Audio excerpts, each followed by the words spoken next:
One issue that often arises with Ibn Khaldun is that he takes a very pragmatic approach. He oftentimes favors the conqueror or the one who is victorious over the conquered or the one who loses, let's say, in his civilization and he loses the ability to rule a civilization. He mainly focuses on the ground reality or what is, and what ought to be isn't really discussed in Ibn Khaldun's works that often. It's very interesting to know that Ibn Khaldun was influenced by many aspects of the Islamic tradition or many thinkers from the Islamic tradition. As Dr. Muhammad al-Abda points out in his book Nusoos Mukhtarah min Muqaddimah Ibn Khaldun, specific passages from the book of Ibn Khaldun, from the preface, the Muqaddimah of Ibn Khaldun.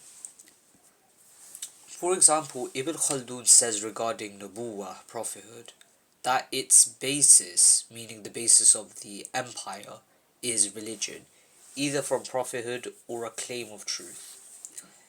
This is similar to Ibn Taymiyyah's statement or view that there is not on the earth a standing kingdom except by prophethood or following on from prophethood.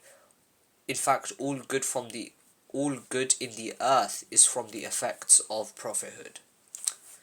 Furthermore, the three types of governance that are mentioned by Ibn Khaldun are also mentioned in Siraj al-Muluk by Imam Tartushi, who relates a statement of Ibn al-Muqaffar that the kingdoms are of three types: the kingdom of religion, the kingdom of order and law, and the kingdom of desire. We also see that the kind of critical historical methodology that Ibn Khaldun had was also shared by Ibn Hazm. For example, certain narrations regarding the numbers of the armies of the Israelites.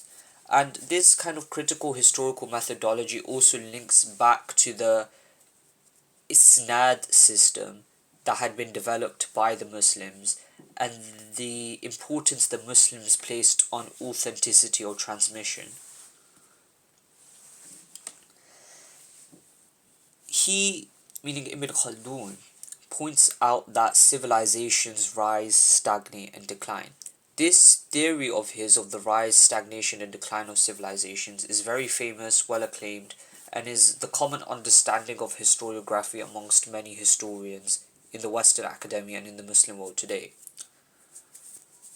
Rashid Rida says that, and from what he, meaning Ibn Khaldun, was mistaken in, was placing the lifetimes of the empire as three specific age ranges or generations. What Ibn Khaldun says is that these three stages have a specific amount of years to them, meaning there's a specific age to each cycle. However, this isn't necessarily correct because the cycles of each empire, depending on certain variables and depending upon the condition of each empire, can be different from one empire to another. Rashid Rida further says, and if Ibn Khaldun had said, the age of an empire is 3 days from the days of God, the word yawm or day here is referring to unspecified periods of time as has come in the Quran and isn't literally referring to 24-hour sort of days.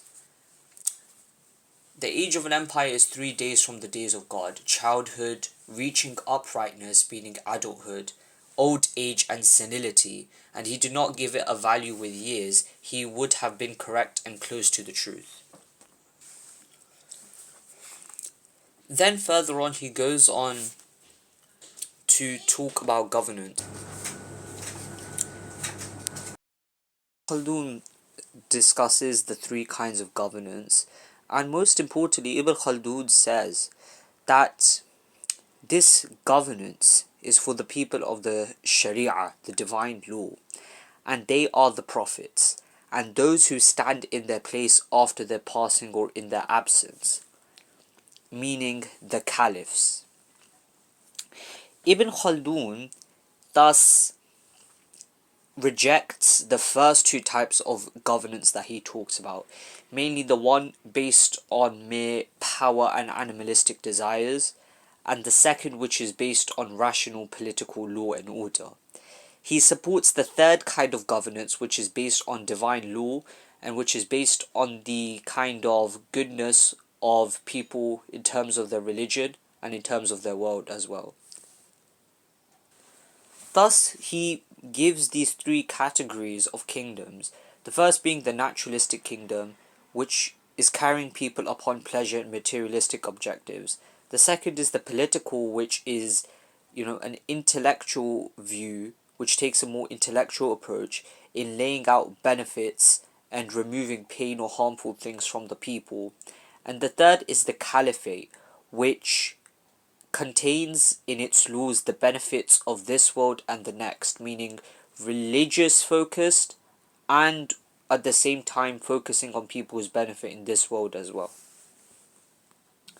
He also talks about state interference in the market and the economy, and this is a very interesting perspective that he brings. He talks about taxes and how at the beginning of an empire will have high revenues but low taxes.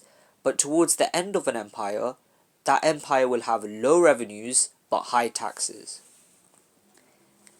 He also says that trade from the sultan, meaning the leader or the government at that time, harms the people's livelihoods and corrupts taxation systems. Essentially, state involvement in the market is a bad thing.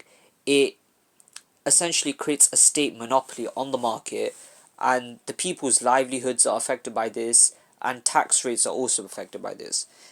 In essence, this is quite a libertarian perspective that the market should be relatively free. Of course, Ibn Khaldun isn't a libertarian as we'd understand it today, but many pre-modern economic systems, very interestingly, would be considered quite libertarian. And the reason for this is because the state pre-modernity couldn't be an all-encompassing nanny state, since, without things like modern technology or, these kinds of things that arrived in the world scene post the Industrial Revolution, the state couldn't control every single little aspect of people's lives, and the state could not control all the different institutions in that society, which includes the marketplaces.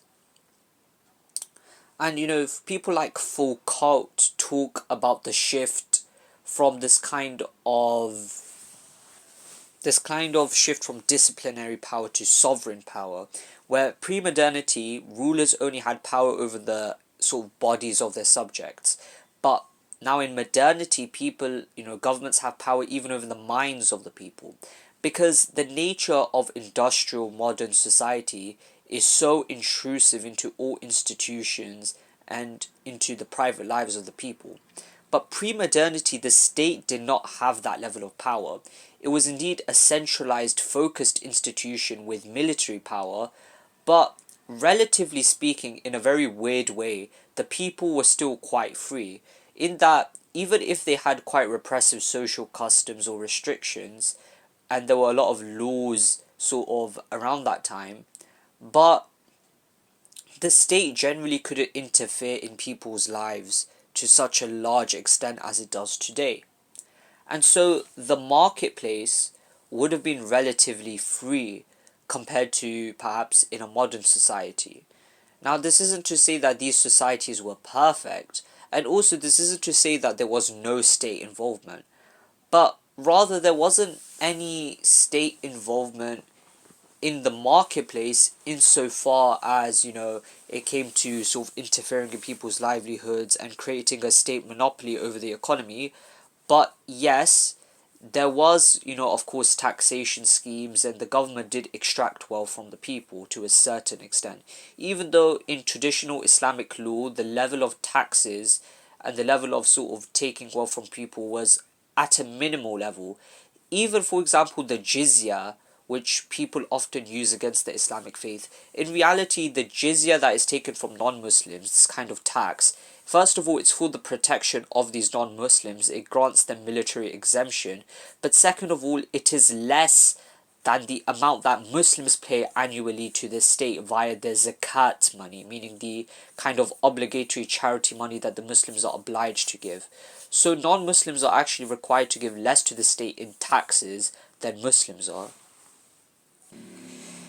Another interesting point Ibn Khaldun mentions is that urbanization is the end point of a civilization, meaning it's the end point of its age and it's the rational and logical conclusion of its development. And it's also harmful due to its corrupting nature. Ibn Khaldun cites the verse of the Quran from chapter 17 verse 16, and when we intend to perish a town, we order its inhabitants, then they sin in it, then the promise becomes true upon them, then we destroy it completely. He uses this verse to deduce the fact that degeneracy, comfort, luxury, lust, gluttony, sloth, and all these kinds of degenerate and sort of degenerative sins, at least according to a religious perspective, would naturally lead to the decline of a civilization. And the fact would remain that, these sort of comforts and luxuries would create this kind of complacency and weakness within the elites of that civilization. Thus, they would be incapable of defending their civilization, and a people that are more warrior-like and also more disciplined and perhaps less engaged in comfort and degeneracy would be able to then conquer them and establish a new civilization.